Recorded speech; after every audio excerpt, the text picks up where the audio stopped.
რა გამოვიძახე ექსტრა მარკეტიდან 130 ლარა. რა თქმა უნდა, თითქმის ყველაფერი აქციით ვიყიდე. საინტერესო პროდუქტებით დავიწყოთ. ფრანუის გასინჯვა მინდა. ძალიან დიდი ხანია, 24 ლარი ღირდა და რადგან შემხვდა ვიყიდე, ასეთი ეშიგნიდან.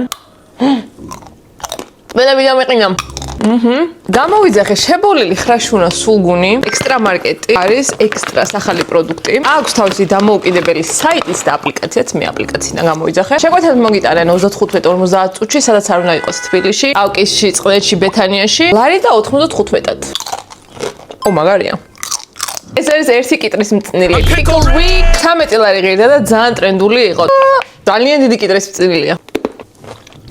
შემდეგი ვიყიდე იოგურტები, 0%-იანი იოგურტი, ლიმონის ჩიზკეიკი, ეს მარწყვის იოგურტი ვიყიდე 2.39-ად, აქციაში, ესეც აქციაში, 2 ნაყინი 3.59-ად, ჩემი უსაყვარლესი ბუენოს შოკოლადები, რა თქმა უნდა, ესეც აქციაში, კიტკეტიც აქციაში 2.99-ად, არიელინი მიწის თხილი, 3.99, ასევე მარწყვის ჯემი ვიყიდე 6.9-ად, წითელი და თეთრი ლობიო, ის კიტრის მწნილი არ მეყოფოდა და აქციაში მყოფი კიტრის მწნილიც ვიყიდე 3.99-ად, უშაქრო ქუქები ვიყიდე, მოკლედ ძალიან საინტერესო პროდუქტები ქონდოთ. უშაქრო კუკები. გებრიელია. ასევე ვიყიდე ბანანი, ხალდაკრეფილი ხილბოსტნეული გვაქვს ეგრე წერია. და ბევრი სიმინდი ვიყიდე და რამდენი წუთი უნდა ვხარშო დამიწერეთ სასტრაფოდ. მოკლედ აუცილებლად გამოიწერეთ ექსტრა მარკეტი. საინტერესო პროდუქტებს ნახავთ თან იაფად და თან მალე მოგიტანენ.